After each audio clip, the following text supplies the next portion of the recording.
Ma'am मेरे जो घर में है वो पेरेंट्स जो हैं वो मेरे पे शक करते हैं कि जब भी मैं कोई फ्रेंडशिप करती हूँ तो वो हमेशा शक करते हैं कि कहीं मैं लड़कों से दोस्ती कर रही हूँ तो मेरा किसी लड़के से कोई अफेयर तो नहीं हुआ, कहीं मेरा किसी लड़के के साथ में कोई गलत रिश्ता तो नहीं है। तो जिसकी वजह से मेरा कॉन्फिडेंस कम होता चला जा रहा है और मेरे पेरेंट्स हमेशा मुझे शक की दृष्टि से देखते हैं। तो मेरा कॉन्फिडेंस कम हो रहा है, मैं क्या करूं? देखिए, जब आप प्यार की बात करते हैं तो ये एक बहुत ही खूबसूरत एहसास है और इस एहसास का होना हर व्यक्ति के जीवन में बेहद जरूरी है। देखिए, जब आप को मैं सलाह देना चाहूंगी तो मैं एक ही चीज कहूंगी कि देखिए, प्यार सबसे नहीं होता और इश्क अगर सबसे हो जाए तो वो इश्क ही नहीं होता।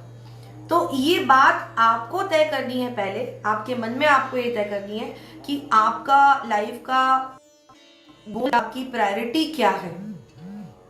अगर आपकी प्रायोरिटी इस एज में पढ़ाई करना है तो आपको उस बारे में सोचना ही नहीं है।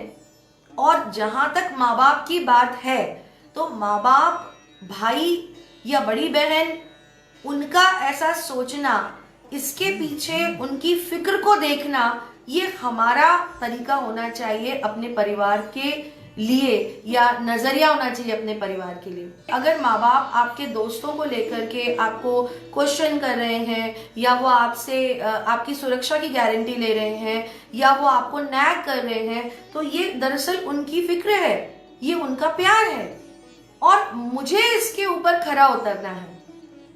मुझे बिना बुरा माने कि मेरे माँ बाप ने ऐसा क्यों बोल दिया, आपको अपने माता पिता के प्रति जवाबदार बनना है और आपको अपने माता पिता से बिना बोले ये एहसास कराना है। संबंधों की खूबसूरती यही होती है, मनुष्य संबंधों की खूबसूरती, मनुष्य क्यों, मैं कहूंगी हर जीव के संबंधों की खूबसूरती यही होती है कि बिना कहे जो समझ जाए, जो बिना कहे समझ जाए, महसूस हो जाए, वही सच्चा संबंध होता है। तो ये आपको फील करना चाहिए मेरी प्यारी बच्ची कि आपके माँ बाप आपसे बेहद प्यार करते हैं और आप ऐसा कोई काम मत करिए। आप अपने लक्ष्य के प्रति सचेत रहिए, आप लगातार आगे बढ़ते रहिए और अपने आप को जब आप प्रूव कर देते हैं तो पेरेंट्स आप पे भरोसा करने लगते हैं। तो इसीलिए बिटिया, आपको अपने पेरेंट्स के बात का बुरा नहीं मानना है, अपना धैर्य रखना है, पढ़ाई पर ध्यान देना है और धीरे धीरे उनको भी समझ में आएगा।